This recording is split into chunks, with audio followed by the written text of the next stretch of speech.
శ్రీనువైట్ల ఈసారి విసుగు కాదు, ఏకంగా కోపం తెప్పించాడు. ఆగడు బ్రూస్లీ వంటి సినిమాలతో ఘోర పరాజయాన్ని చవిచూసిన దర్శకుడు శ్రీనువైట్ల ఈసారి తాను చేసే చిత్రం మామూలుగా ఉండదని, భిన్నంగా ఉంటుందని, ఈ సినిమాతో కొత్త శ్రీనువైట్లను చూస్తారని చిత్ర ప్రమోషన్ లో రకరకాల ముచ్చట్లు చెప్పి ప్రేక్షకుల్ని మురిపించారు. ఆడియన్స్ కూడా వైట్ల ఏదో కొత్తదనం అంటున్నాడు, ఇప్పటికే 2 దెబ్బలు తగిలాయి కాబట్టి మారుంటాడు అని నమ్మి ఆయనకు ఇంకో ఛాన్స్ ఇద్దామనుకుని ఈ రోజు రిలీజ్ అయిన మిస్టర్ సినిమాకు పరుగులు తీశారు. తీరా థియేటర్లోకి వెళ్లి సినిమా చూస్తే వైట్ల మరోసారి తన పైత్యం చూపించాడు. అవే రొటీన్ పాత్రలు, విషయం లేని స్టోరీ, స్క్రీన్ ప్లే దర్శనమిచ్చి తల పట్టుకునేలా చేశాయి.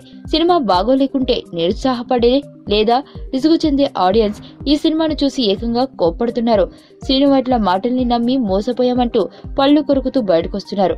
మొత్తం మీద సినిమా రిజల్ట్ చూస్తే శ్రీనువైట్ల ఖాతాలో మరో డిజాస్టర్ అని, రాకలకు వచ్చిన అవకాశాన్ని వైట్ల వేస్ట్ చేసుకున్నాడని తేలిపోయింది.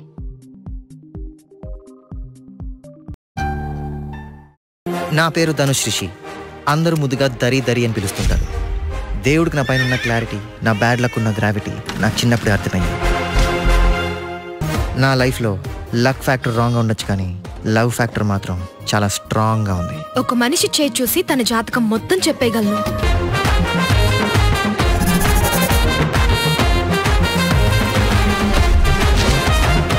Coming soon.